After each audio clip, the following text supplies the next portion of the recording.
entek ning tengah wengi tetes embun sing ngancani aku sampean koyo lagi kasmaran tenan mlaku teko tuwa bebarengan matur suwun wis ngancani aku selama iki طاهر قلبي نكي ذاكر لله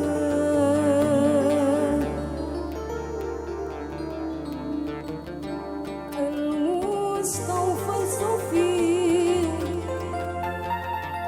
صلى عليه الله أخلاقه وصفاته سبحان من سواه هو قدوتي وحبيبي ودعوة النجاة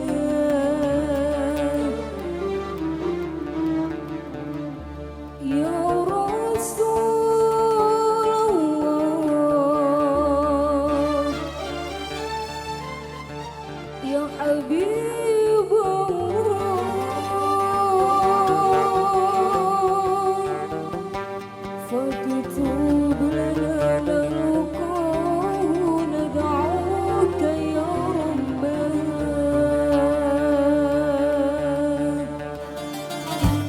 زي فجمس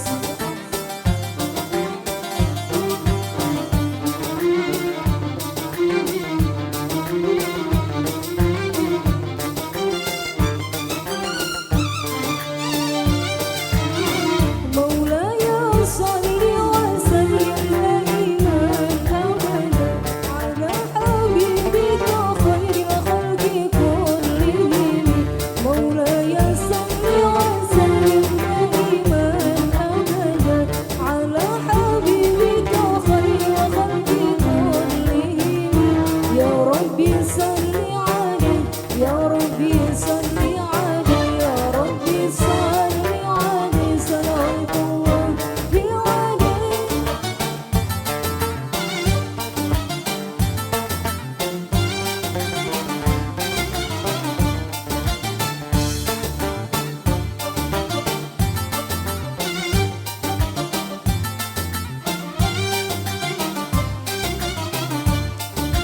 طاهر القلب نقي ذاكر لله المصطفى الصفي صلى عليه الله أخلاقه وصفاته سبحان من سواه هو قدوتي وحبيبي ودعوة النجاة يا رسول الله يا حبيب الله فاكتب لنا نلقاه ندعوك يا ربنا مولاي صل وسلم دائما أبدا على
Assalamualaikum warahmatullahi wabarakatuh.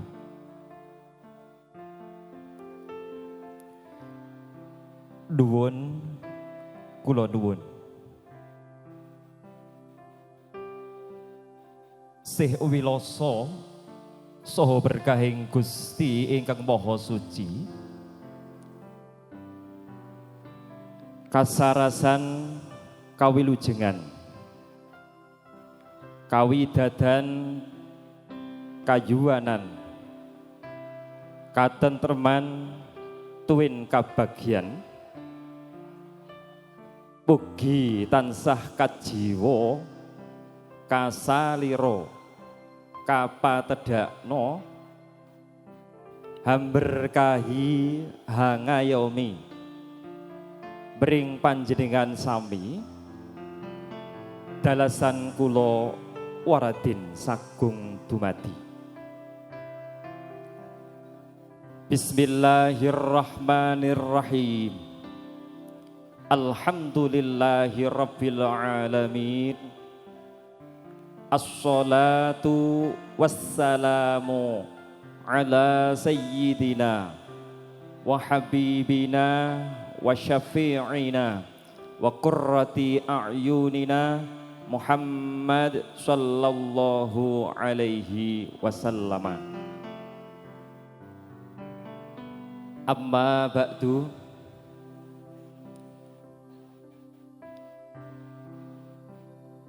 Wonten ngarsanipun para alim ulama, para bapak kiai ingkang ngrinten pantoro ratri tansah cinaket pustaka suci wahyuning ilahi minangka panuntun kiblating panembah. Sesepuh pini sepuh aji sepuh ingkang kersa rawuh pangemban pangembating praja manggalaning yudha satriyaning nagri minangka pandam panduming para kawula dasih. Keparengna kula sumela atur anggempil kamardikan panjenengan sami ingkang kalanipun saweg sekeca wawan pangandikan kalian kadang mitra pitepangan sak kiwa tengen panjenengan. Hainjih awrat kula minangka pambiwara mundi dawuh timbalan saking panjenenganipun Bapak Katimun ingkang panutan kalawan Ibu Mesti ingkang mapan wonten ing Kampung Mangunan, Pedukuhan Pilang, RT kalih RW sekawan, Padisan Tulung, Kadipaten Ponorogo.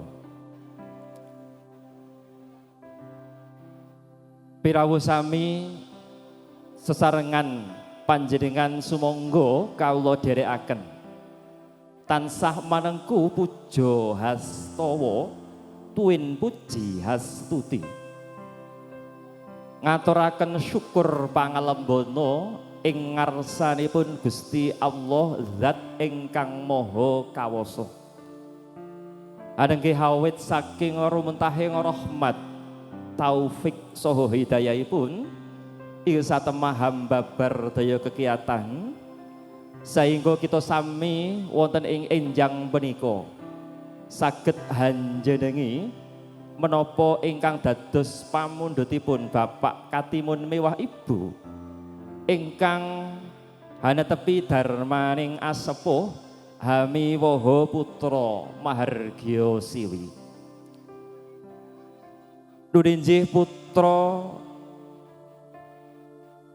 ingkang keparingan asma Roko Mas Bagus Ahmad Sofyan SPD Jinatu Kromo kalian setunggaling kenya pinilih Durijih Kusumaning Diah Ayu Dwi Lestari Espiri, putri saking Bapak Sarji, ingkang panutan kalawan Ibu Sumini, ingkang dedunung wonten ing Pedukuhan Gangin, RT kalih RW setunggal, Desa Jedangan, Kecamatan Sampung, Kabupaten Ponorogo.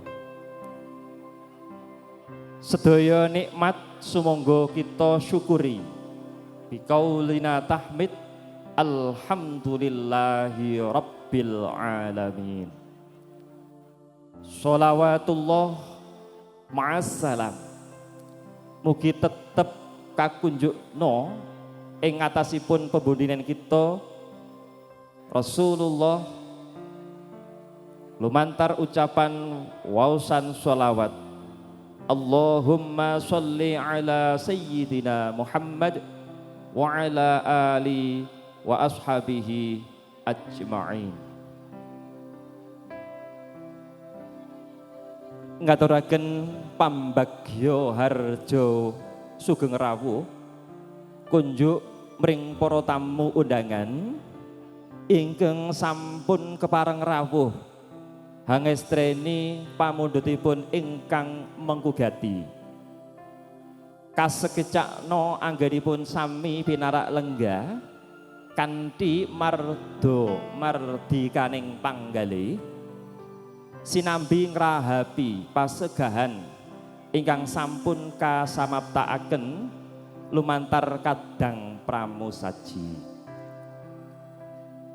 Pirawuh sami enjang punika panjenenganipun Bapak Katimun Mewah Ibu Mesti ngawontenaken setunggaling tata cara pahargyan tasyakuran ingkang kawestanan sinebatan ngunduh mantu ing pinamanten. Dene menapa Sri Atmaja pinanganten kakalih mliginipun Mas Ahmad Sufyan sampun hanindakaken akad nikah absah nut satataning agami ugi pamarentahan rikala dinten Kamis kapengker. Idi pangestu saking panjurung doa panjenengan sami kanthi syukur alhamdulillah lumampahing akad nikah Sri Atmaja pinanganten tumunten kalajengaken adat panggih wonten ing pidalem jenengan kanthi restu panjenengan tansah manggih rancak wilujeng kalis saking sedaya robeda nir ing sambikala. Pirawuh sami caos uninga tata laksitaning adicara ngunduh mantu ing pinanganten wonten ing enjang menika ing mangke kapurwakan mawi pambuka. Tumunten lumaraping Sri Atmaja pinanganten kadherekaken rama mewah ibunipun saking jenengan ginarubyuk sangombyonging pinanganten atawin kadang besan.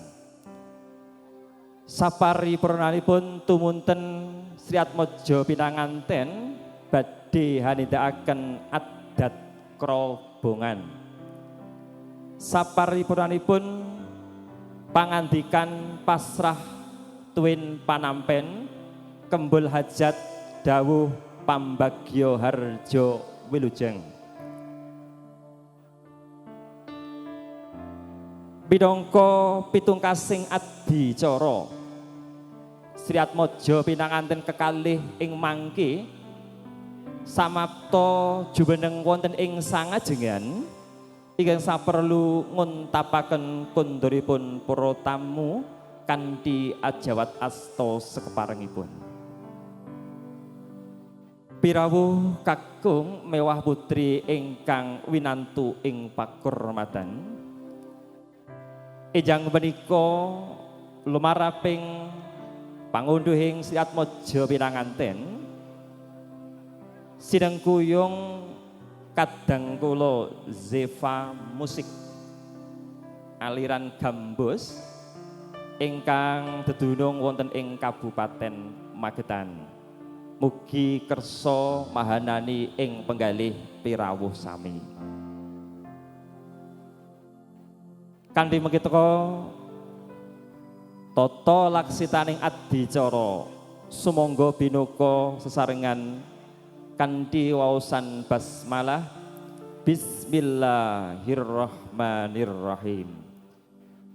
Adicara sak candhaipun ing mangke habuk bilih pinanganten sampun kepareng rawuh lumaraping pinanganten tumuju ing sasana dampar pinajang. Sekejakaken pinar alenggah kanthi mardo mardikaning panggalih.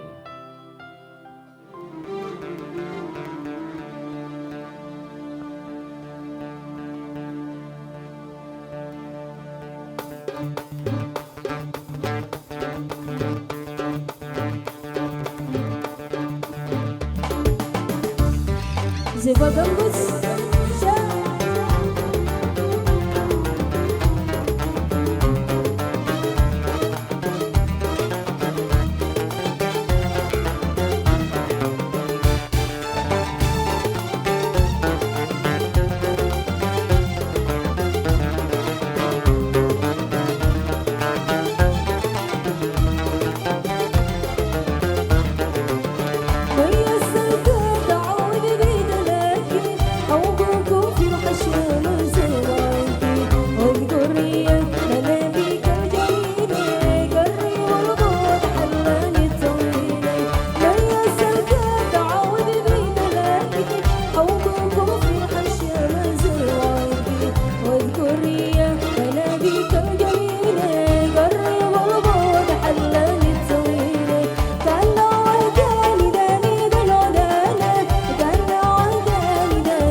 Pirawuh kakung mewah putri kang tahat satuhu winantuhing pakurmatan caos uninga tata laksitaning adicara lumaraping Sri Atmaja pinanganten badhe kapurwakan Pinanganten kakalih sakmenika sampun jumeneng wonten ing sangajengan kaapit dening Rama mewah ibunipun saking kadang besan. Ing mangke badhe katampi panjenenganipun Bapak Katimun mewah Ibu Mesti. Wonten lumaraping pinanganten mangke kabiyada ungeling sholawat Nabi. Allahumma sholli ala Muhammad.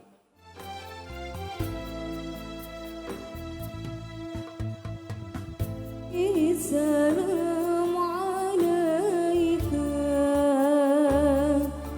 يا رسول سلام عليك يا حبيب سلام عليك صلوات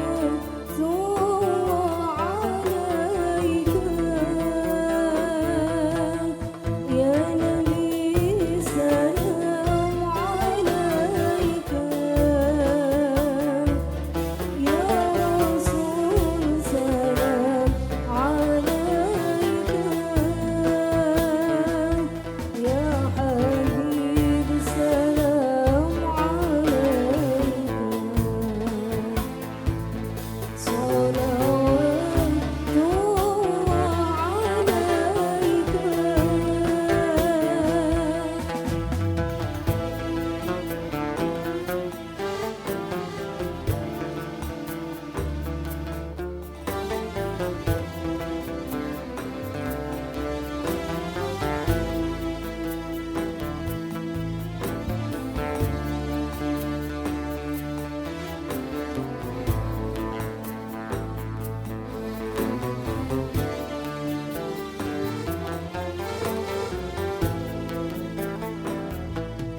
أشرق البدر علينا فاختفت منه البدور مثل حسنك رأينا صلوات عليك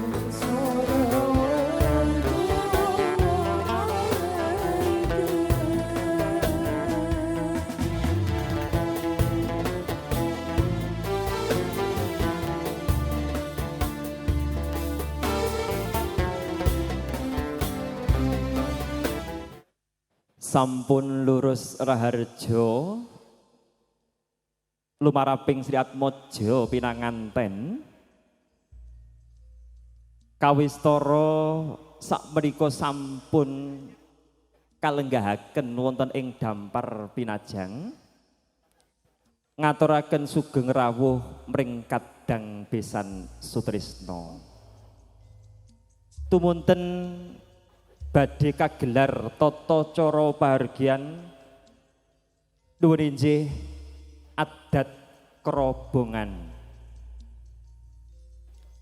Setunggaling adat nalika semana wonten ing lebeting Sentong Tengah adicara ingkang boten kapirsani mring tiyang kathah. Ananging wonten ing wekdal sakmangke adat kerobongan kabiyada wonten ing sangajengan kanthi kapirsani dening para tamu undangan. Wonten isiripun nuwun inggih pangabekten kacar kucur tuwin dahar kembel bujana atawin dahar punar.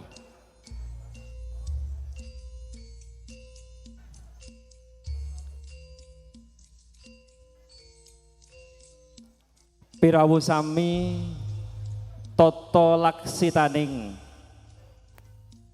ngunduh temanten ning pinanganten Mas Ahmad Sofyan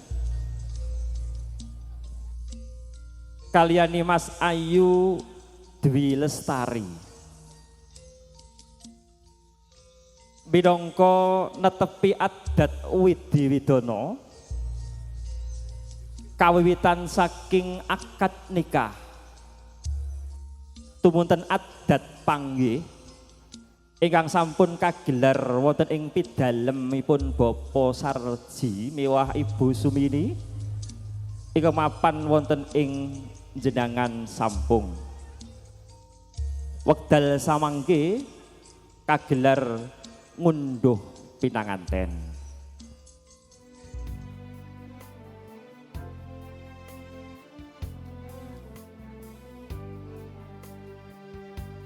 Kawistara sigra jengkar saking sasana rinengga Sri Atmadja pinanganten kakalih sungkem pangabektos minangka pangabektinipun anak mring ingkang rama mewah ibu. Duh Kanjeng Rama mewah ibu, dak aturaken sungkem pangabekti kula pring paduka. Sepinten kelepatan kula nyuwun pangapunten.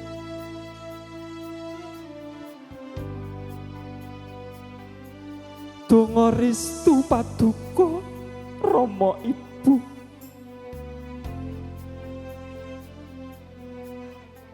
Mring kula sakloron ingkang badhe lumarap wonten ing bebrayan agung.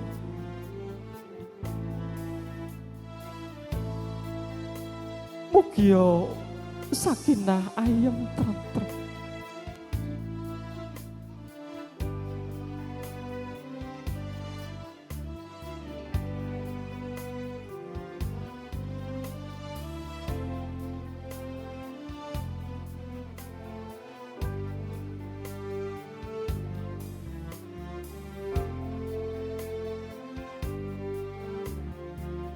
Kanjeng Rama mewah ibu, dak aturaken sungkem pangebekti kula sepinten kelepatan kula nyuwun pangapunten. Banjur dak suwunake mring ngarsaning Gusti Allah apa kang sakloron sejo mugia kasil sinembadan. Dina iki sliramu seneng, dadi manten kuwi seneng, ning aja seneng dadi manten ya nduk le. Mula dak suwunake idi pangestu mring para rawuh, sliramu anggone hangawiti bebrayan agung pinaringan gampang, rukun, ayem, lan tentrem. Purna Atmadja pinanganten kekalih sungkem ring Rama Ibu kawistara kang garwa Nurinjih Genduk Dwi Lestari ngaturaken sungkem ring ingkang rama Nurinjih Mas Bagus Ahmad Sofyan. Kakang Mas Bagus, Mas Sofyan, dak aturaken sungkem pabekti kula mring panjenengan. Sepinten kelepatan kula nyuwun pangapunten. Dinda, tak tampa sungkem pabektimu. Ayo bareng-bareng mlaku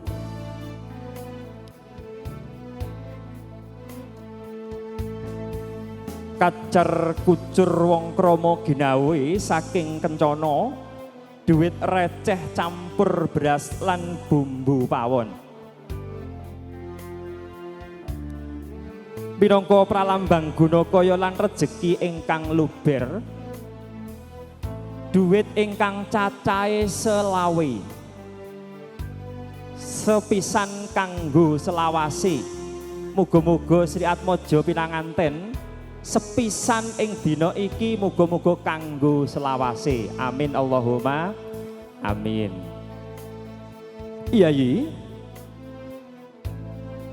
Yayi kang dadi brantanipun Kakang Mas Yayi, ayo den aturake Gudakaya mring Rama mewah Ibu minangka syukur kita mring Rama Ibu. Iya nggih, dak tampa Gunakaya saka Kakang Masmu menika setunggaling pralampita bilih antawisipun kakung mewah putri pinanganten menika kedah saling memahami, saling menyuapi artosipun. Sebagai seorang laki-laki tidak boleh egois. Ketika istri sudah menerima nafkah batin maupun lahir, tetapi seorang wanita juga perlu didengarkan keluh kesahnya sebagai istri.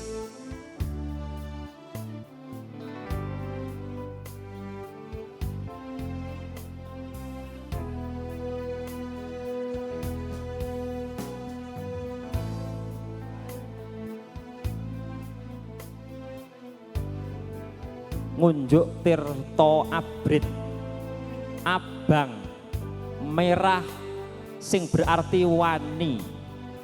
Mas Sofyan, Mbak Dwi, rupa abang kuwi tegese wani. Mula sliramu wis niat nikah, wani rabi. Mas Sofyan wani ngrabi Mbak Dwi. Yen wani sliramu ojo wedi-wedi, ning nek wedi ojo wani-wani. Pokoke tatak. Perkara kancamu sing urung oleh ya ben urusane. Muga-muga sing jomblo-jomblo ya ben nyusul. Generasi MBK kelong sitok, Bos. Dihabiskan. Ayo dihabiskan. Dientek nih. Lah iya. Jadi barokah ning kono kuwi ya. Sampun purna adat krobongan tumunten kalajengaken foto sesarengan saking keluarga ageng Bapak Katimun mewah Ibu Mesti. Saparipurnanipun ing mangke kagantosan kalian kadang besan saking jenengan. Saparipurnanipun sesarengan panjenenganipun Bapak Katimun ugi kalian kadang besan Sutrisno. Kunjuk mring para tamu kasekecakno anggenipun sami pinarak lenggah.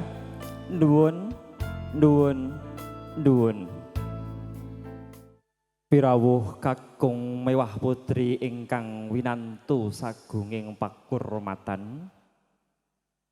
Panjenenganipun Bapak Kepala Desa Jendangan, Sugeng Rawuh Pak Irianto, Mbah Lurah Tulung, Mbah Wonggangin, ugi sedanten pini-sepuh saking kadang besan Sutrisno. Paripurna adat krobongan murih berkahing tata cara pahargyan. Sumangga sesarengan kita midhangetaken kumandanging ayat suci Al-Qur'an.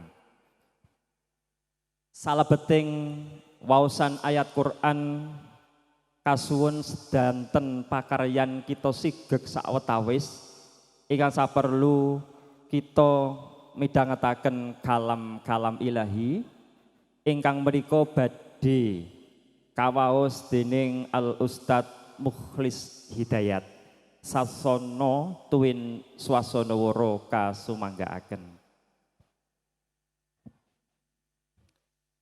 Assalamualaikum warahmatullahi wabarakatuh.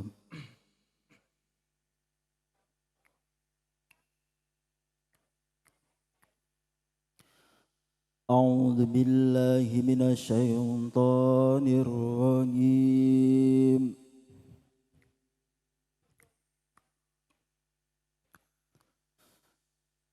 Bismillahirrahmanirrahim. Bismillahirrahmanirrahim.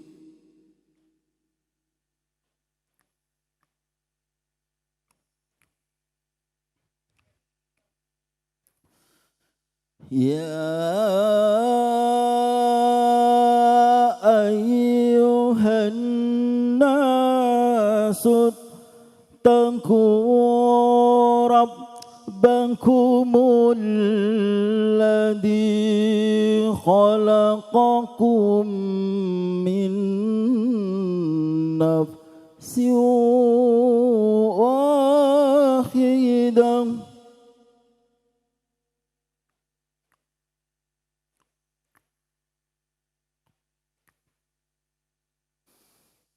وخلق منها زوجها وبث منهما رجالا كثيرا ونساء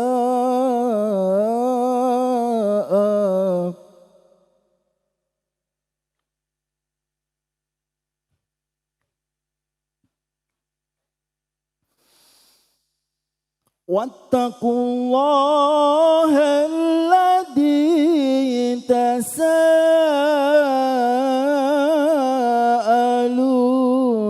به والأرحام إن الله كان عليكم رقيبا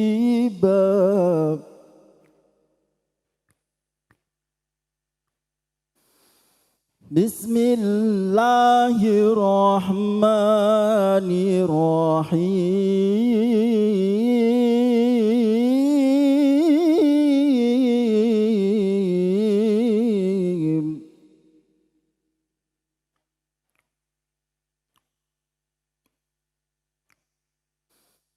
Wa min ayatihi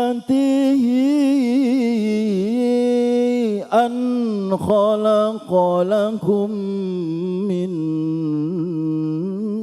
anfusikum azwajan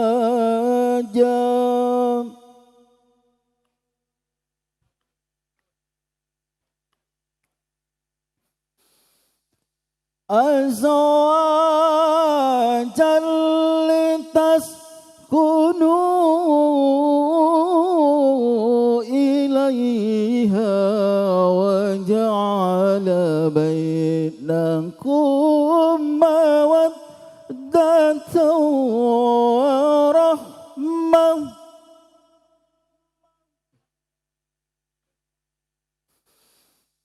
inna fi dhalika la ayatin liqaumin yatafakkarun.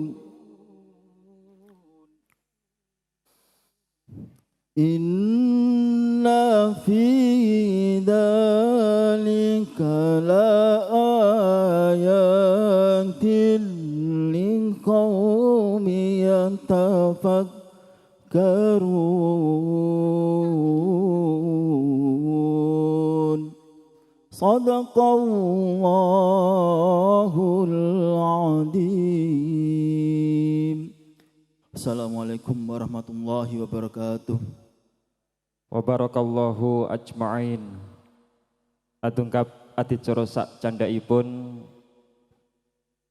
paminto sraya atawin doa walimah ingkang badhe dipun pangarsani panjenenganipun Bapak Kiai Haji Mukrim Abdullah sasono wekdal kasumanggaaken.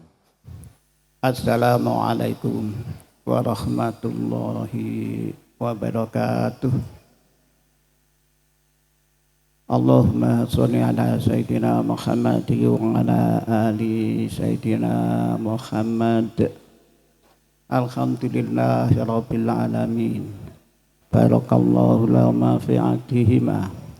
Allahumma alif bainahuma kama alafta bainatin wal ma' wa alif bainahuma kama alafta baina adama wa khawa wa alif bainahuma kama alafta baina ibrahima wa sarah wa alif bainahuma kama alafta baina yusufa wa sulaikha wa alif bainahuma kama alafta baina musa wa satura wa alif bainahuma kama alafta baina muhammadin sallallahu alaihi wasallam wa khadijatal kubra wa alif bainahuma kama alafta baina aliyin wa fatimata Allahumma alqi bainahuma mahabbatan wal widad warzuqhuma anasa solihah minal banati wal aulad kata yalaunal adbata wal akhfat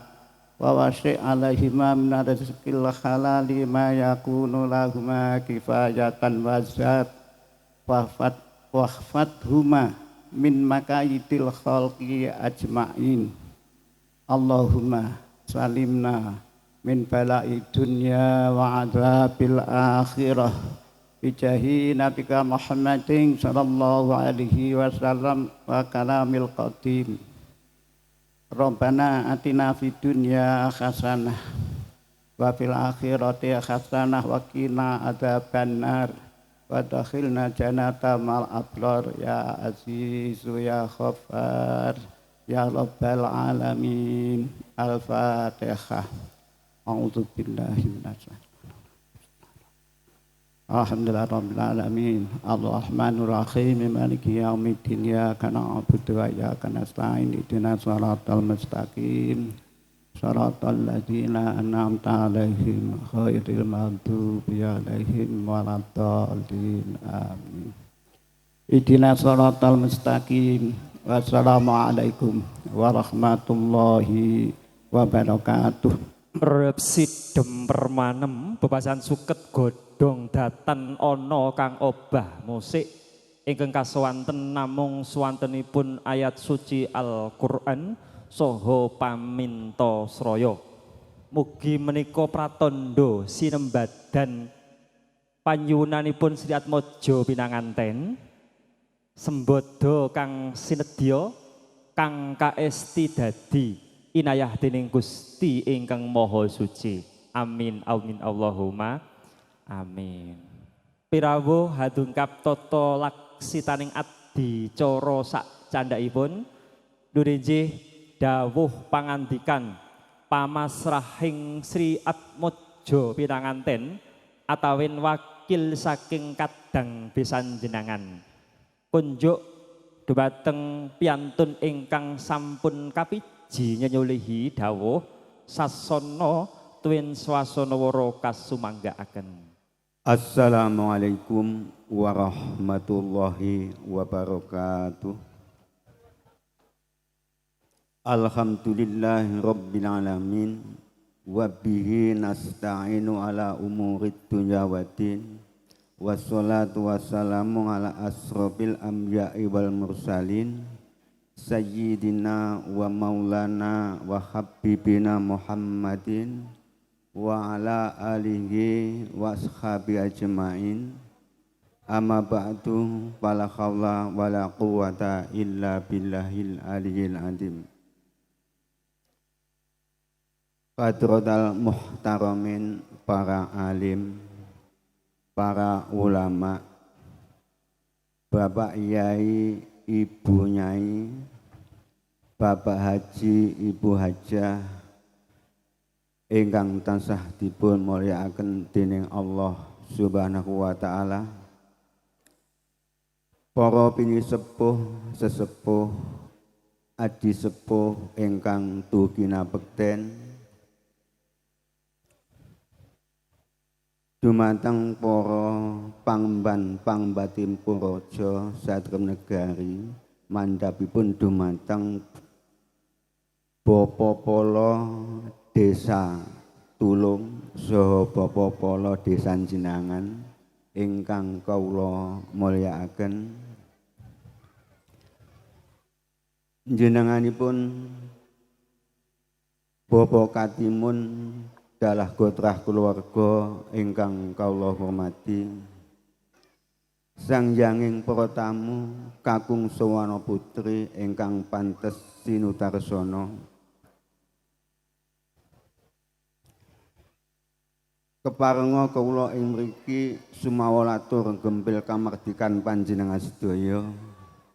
Kranten menapa kula ing mriki tinanggenah kelangan panjenenganipun Bapak Sarji sekalian supados atur pasrah Sri Atmaja penganten sekalian.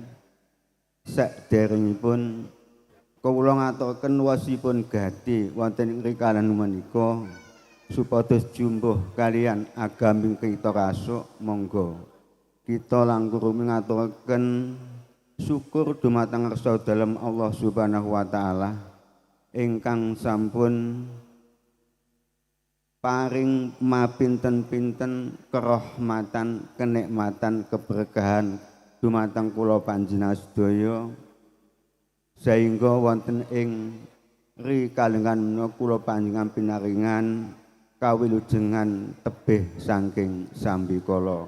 Pramila saking menika peparing ngarsa dalem Subhanahu wa taala monggo kita syukuri kan ikron kalimah tahmid biqaulina alhamdulillahirabbil alamin.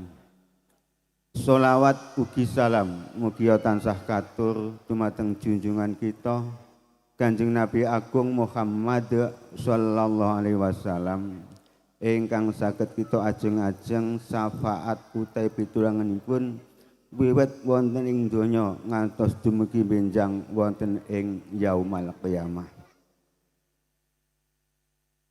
Lan kampidikanipun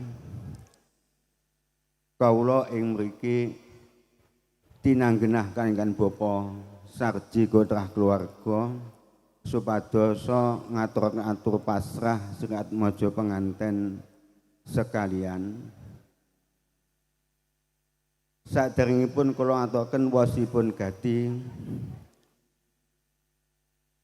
Bapak Sarji ngaturaken gunging panuwun nyuwun pangapunten ingkang sak kathah-kathahipun kranten menapa ing rikan mboten kas dumatur piyambak nggih kranten bebek birawanipun manah mirsani putra putrinipun nggih ketawis sampun ayem tentrem sesandingan. Pramila saking menika panjenenganipun nyeraya dumateng kula panjenengan sedaya.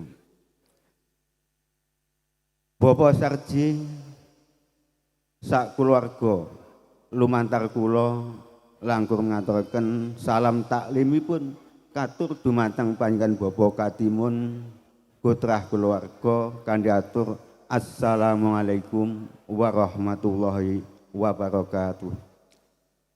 Lan salajengipun kula atas nami saking pengarak penggebekipun temanten saking njenangan sampung nggih njenangan sampung ugi wagas panjenengan Bapak Sarji tertamtu kemawon nggih sowan kula dumateng dalem mriki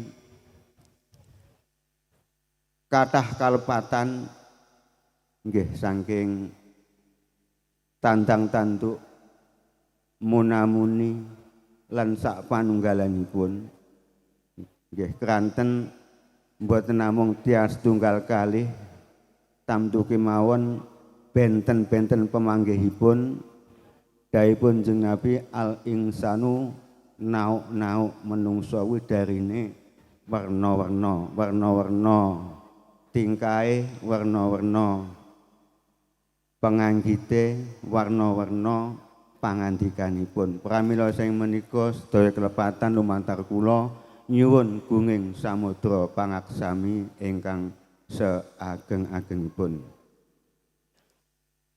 Lan ugi kula atas nami saking rombongan pengarak penggerbekipun temanten saking jenengan ngaturaken gunging panuwun ingkang tanpa pindan awit menapa sowan kula dhateng dalem mriki sampun katanggapan kanthi tanggap tangguh hupuh aruh palenggahan pasugatan ingkang sedaya kula meranani kula sak rombongan. Pramila saeng menika kula atas nami rombongan pengarak temanten saking jenengan mboten saged mbales menapa-menapa atas jasa panjenengan Bapak Katimun Gotrah keluarga namung ndherekaken doa jazakumullah ahsanal jaza fid dini wad dunya khatal akhirah. Allahumma amin. Sayanging para tamu kakung semono putri ingkang pantes kinurmatan lan jumbuh kalian menapa ingkang dipun aturaken pranata acara kula ing mriki supados atur pasrah Sri Atmaja penganten sekalian katur dumateng panjenengan Bapak Katimun Gotrah kulawarga. Nggih. Nggih alhamdulillah ing rikala menika Sri Atmaja penganten sekalian sampun kasowanaken dhateng dalem mriki nggih khususipun dumateng panjenengan Bapak Katimun Gotrah kulawarga. Pramila samenika kanthi atur bismillahirrahmanirrahim Sri Atmaja penganten sekalian kula aturaken dumateng panjenenganipun Bapak Katimun Gotrah kulawarga saha para sanak kadang kanang kiring sak sekitaripun menika. Lan masalah panggula wentah kantun nyumbangken dumateng panjenenganipun Bapak Katimun nggih malah-malah anak kula Dwi Lestari menika sinaosa sasampun akhir dewasa nyatanipun sampun wantun pralakrama nanging masalah babagan pengalaman anggenipun omah-omah uti mangun Bali Wisma menika taksih kirang sanget pramila saking nyumbangkaken dumateng Bapak Katimun Gotrah kulawarga. Lan nyuwun pangapunten ingkang saagengipun Bapak Katimun nggih. Kawontenanipun Sri Atmaja penganten sekalian kula pasrahaken kanthi wetah mboten wonten ingkang kelong nggih. Wetah pomo enten ingkang kelong niku sing ngertosi namung Mbak Duwik kemawon nggih. Pramila samenika nggih sedaya kepatan nggih menika nyuwun pangapunten ingkang seageng-agengipun. Sayang para tamu kakung sumawana putri ingkang pantes kinurmatan lan ugi panjenenganipun Bapak Sarji Gotrah keluarga saha pengarak pengombyong temanten saking jenengan sampung nggih kala wau nganti tali asih katur dumateng panjenenganipun Bapak Katimun Gotrah kulawarga. Nah, pramila samenika dumateng priyantun ingkang angasta tali asih supados pinarak majeng lan dumateng panjenengan Bapak Katimun tawi ingkang nyunyuli supados anampi monggo.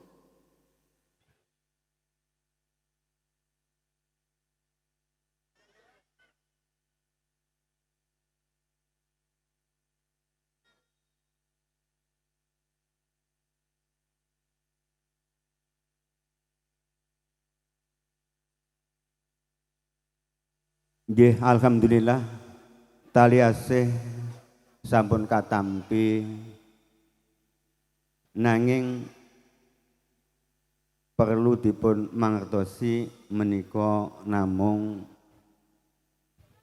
tangsulipun utawi talinipun anggenipun memitran ing antawisipun kulawarga agung panjenenganipun Bapak Katimun lan kulawarga agung panjenenganipun Bapak Sarji. Nggih, syukur-syukur menawi menika saged angen-engentengi buat repotipun panjenenganipun Bapak Katimun Kotrah kulawarga. Sayangipun para tamu kakung Samana Putri ingkang pantes kinurmatan.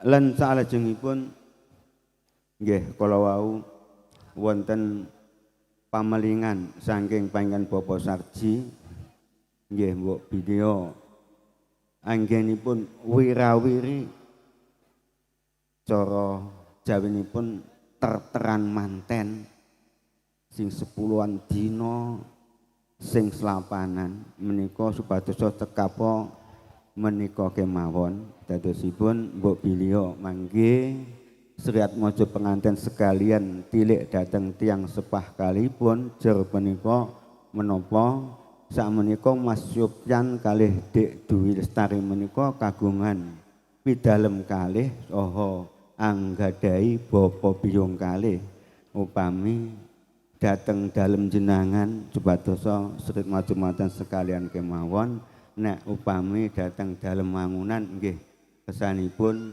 Sriat Mojo pengantin sekalian kemawon ngaten panglingpun ngaten. Para tamu kakung Samana Putri ingkang pantes kinurmatan lan salajengipun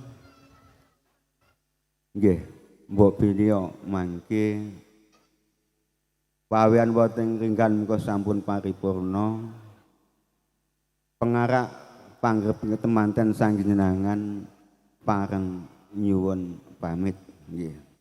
Nggih saderengipun kita sedaya menika kusipun dhateng warga pengarak temanten jenengan nggih monggo kita nderek ndedonga dumateng ngarsa dalem Allah Subhanahu wa taala khususipun dumateng Sriat Mojo pengantin sekalian nggih mugi-mugi kemawon anggenipun gebur wonten samudran bebayan ageng tansah manggiya bagya mulya sembodo ingkang jinangka basuke ingkang KSD gesang sakinah mawaddah warahmah fid dini wad dunya khatal akhirah Allahumma amin.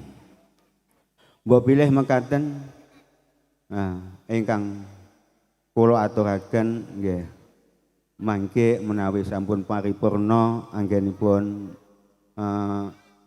wonten ing pawanuting menika kula sarombaan nyuwun pamit mboten langkung nggih nyuwun tambah pangestu mugi-mugi lumengsar kula dalah sedaya rombongan pinangkawil jenengan kados dalemipun soang-soang.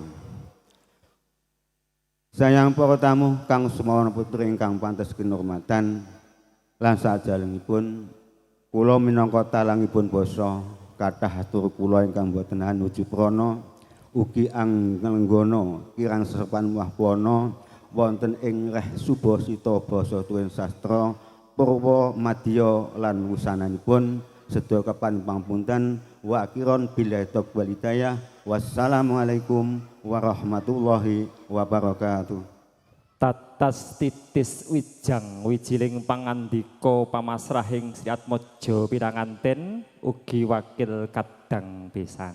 Adungkap adicara sak candhaipun menika asung pakurmatan ucapan selamat dari para pemuda sinoman teman-teman dari Mas Sufyan untuk hari ini sebelum nanti memulai pekerjaannya. Ngaten nggih. Kapurwakan Mas TG Margono. Wah, iki tak tawakne wis payu. Nek mburi-mburine iki isih dagangan kabeh ya iki ya. Oh iya, nggih.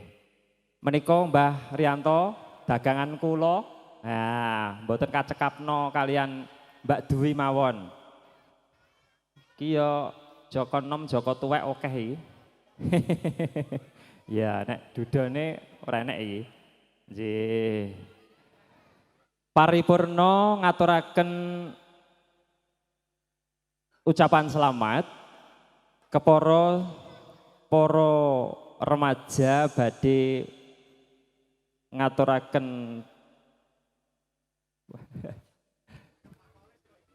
ya iya iki Pak Kolis iya iki kancamu iki long siji lho oh iya ora apa-apa ngulon ngemori aku kurang adoh po ijo nggih badhe asung pakurmatan dumateng para rawuh sami lumantar pasugahan.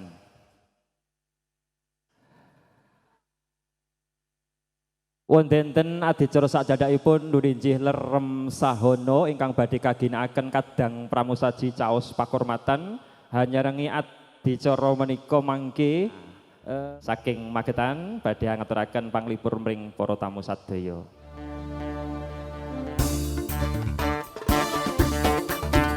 Siapa kampus?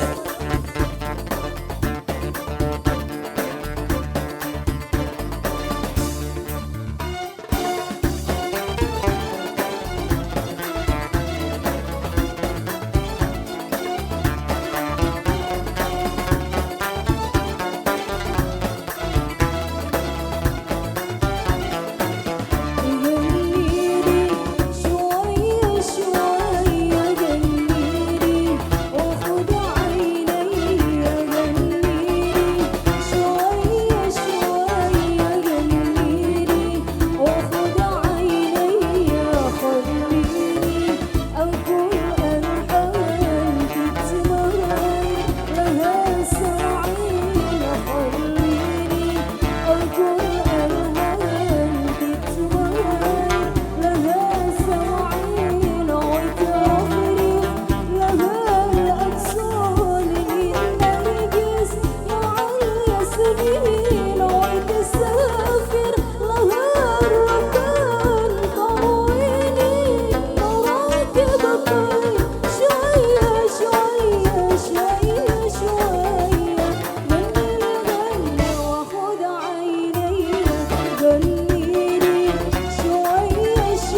Kanthi rawuh hatungkap adicara sak candhaipun dawuh pangandikan pambagya harja wilujeng saking mengkugati Bapak Katimun mewah Ibu Misti kalajengaken atur panampen. Yoktosipun Pak Katimun menika nggih wonten badhe matur piyambake ngarsa panjenengan ananging keranten bingahipun ing penggalih nampi sisiyahipun ingkang putra sehingga sedaya ukara ingkang sampun dipun rakit dipun tata boten saged kawiyos ing latih namung kandhek ing jangga sehingga menika kasuwun nyuwun dhateng njenenganipun Bapak Suparno ingkang kepareng matur ing ngarsa panjenengan sami. Ngaten. Bismillahirrahmanirrahim. Assalamualaikum warahmatullahi wabarakatuh. Alhamdulillahirabbil alamin wa bihi nasta'inu ala umuri dunya waddin. Assalatu wassalamu ala asrafil anbiya'i wal mursalin sayyidina wa maulana Muhammadin sallallahu alaihi wasallam wa ala alihi wa sahbihi ajma'in. Hadratal muhtaromin dumateng para bapak alim ulama, Bapak Yai, Bapak Haji, Ibu Hajah ingkang tansah kula mulyakaken. Dumateng panjenenganipun Bapak Kepala Desa jenengan ingkang kula hormati, Bapak Lurah Tulung ingkang tansah kula hormati. Panjenenganipun Bapak Sarji selaku walinipun temanten putri ingkang tansah kula hormati, dumateng para bapak ibu hadirin hadirat ingkang tansah kula hormati ugi wonten ing kesempatan siang menika monggo panjenengan sami kula dherekaken ngunjukaken pojok puja puji syukur pangalembana dumateng ngarsipun Allah Subhanahu wa taala. Dene menapa kula panjenengan sami ing saat menika saged silaturahim angestreni pepanggihipun temanten sekalian kanthi kawontenan wilujeng boten wonten alangan setunggal menapa-menapa pramila saking menika monggo atas kenikmatan ingkang kula jenengan tampi menika kita syukuri sareng-sareng kanthi waosan hamdalah. Alhamdulillahirabbil alamin. Ingkang angka kalih rahmat ugi salam mugi kunjuk dumateng panutan kita Nabi Agung Muhammad sallallahu alaihi wasallam, Nabi ingkang kita antu-antu syafaatipun benjing wonten ing yaumil kiamah. Allahumma amin.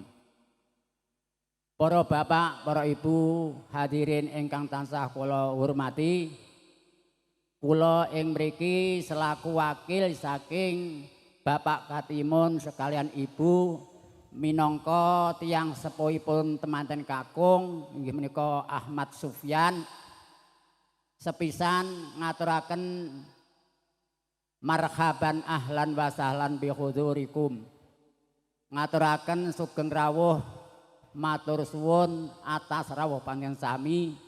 Mugi-mugi atas rawuh panjenengan sami menika mangke estu mbeta keberkahan khususipun dumateng Pak Katimun sakwargi sedaya, umumipun dumateng kula panjenengan sami.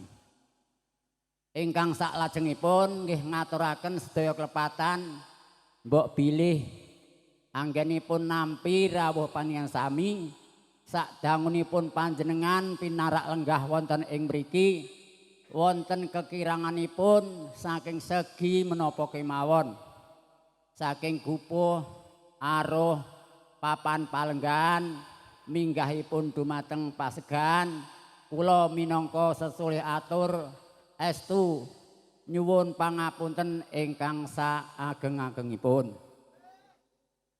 Ingkang salajengipun pripun niki pun krasa sumuk. Alhamdulillah saat ing mensup niki secara singkat mawon nggih. Kula wau salajengipun nggih nanggapi atur saking pamasrah temanten saking jenengan. sepisan ngaturaken salam taklim dumateng Bapak Katimun. Pramila saking menika kula jawab Waalaikumsalam warahmatullahi wabarakatuh.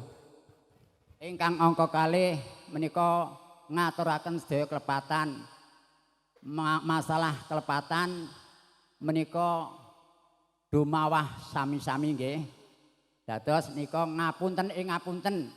Mugi-mugi atas pertemuan kula menika upami wonten kelepatan, mugi Allah menika ngapunten saking kalepatan kula panjenengan sami. Ingkang kaping 3, mbok menawi wonten sisipun anggen nampi menika masrahaken temanten sekalian. Ing wekdal menika sampun kasuwanaken dumateng dalemipun Pak Katimun mriki kanthi dipun dherekaken sanak kadang famili sak cekapipun.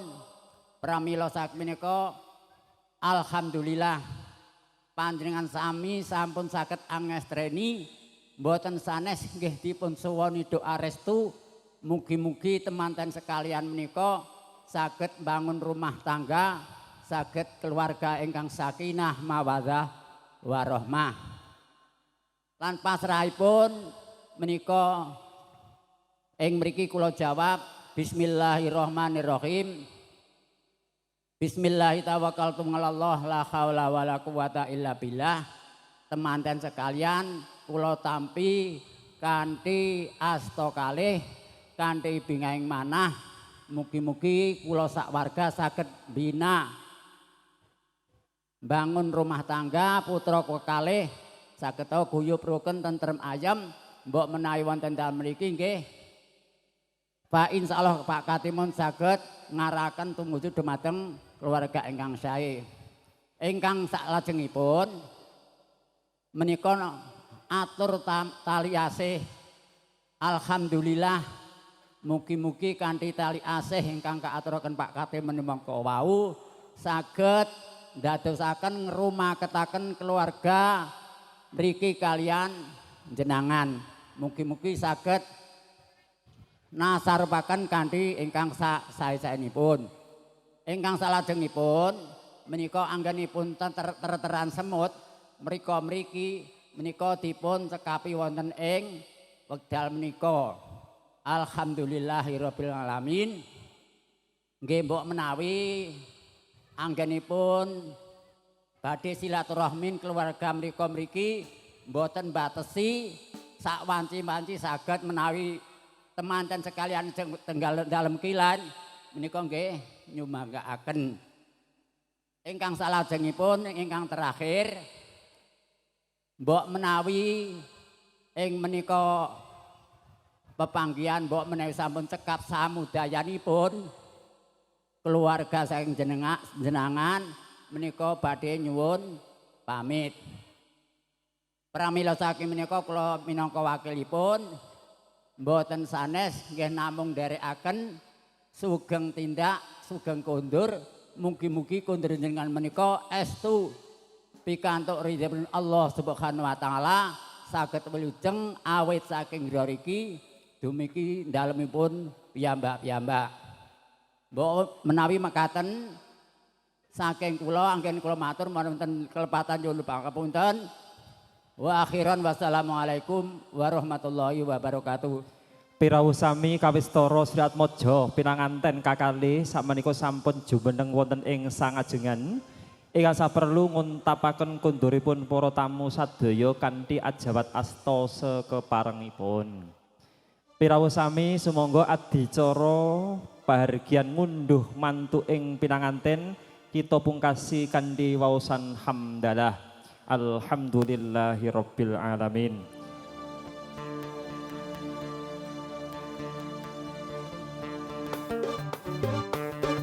Zepa Gambus.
Bidadari tak bersayap datang padaku, dikirim Tuhan dalam wujud wajah kamu, dikirim Tuhan dalam wujud diri kamu.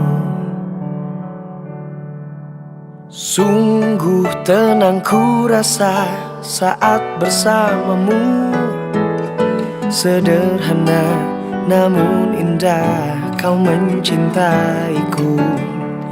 Sederhana namun indah kau mencintaiku.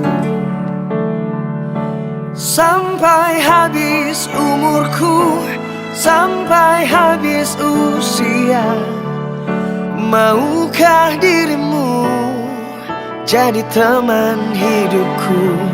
Kaulah satu di hati, kau yang teristimewa. Maukah dirimu hidup denganku?